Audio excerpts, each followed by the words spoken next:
சம்பாதிக்கிற காசு சுத்தமாக பற்ற மாட்டேங்குதுடா. பேசாமல் சைடில் ஏதாவது பிஸ்னஸ் பண்ணலான்ட்டு இருக்கேன். அக்கௌண்ட்ஸில் இந்த மாதிரி ஏதாவது இருந்தால் கூட ஓகே நான் பண்ணலாம். பிஸ்னஸா? 7 டேபிள் சொல்லு. கேட்குறேன். 7 1 சார் 7 7 2 சார் 14 7 3 சார் 28 7 4 சார் 36. 100ல் 73 போச்சுன்னா 100ல் 37. கண்டிப்பாக பிஸ்னஸ் பண்ணுறாங்க. ஆமாடா, ஏதாவது ஐடியா இருந்தால் சொல்கிறேன். ஏண்டா இந்த பும்ரா ரீப்ளேசிங் பாண்டியான்னு போட்டிருக்காங்களே, அப்படின்னா என்ன? அது என்னன்னு நான் சொல்கிறேன் பாரு. பும்ரா வந்து இப்படி கையை ஆட்டி பவுலிங் போடுறான் பார்த்தியா?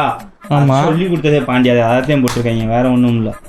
சரி, பெவிலியன் ரெண்டுன்னா என்ன? இல்லை, பெவிலியன் என்னன்னா பும்ரா பவுலிங் போடுறப்ப பார்த்தேனீங்க, அவன் இந்த மணிக்கட்டி எண்டு அப்படி ஆட்டி பவுலிங் போடுவான், அதுதான் பெவிலியன் எண்டு.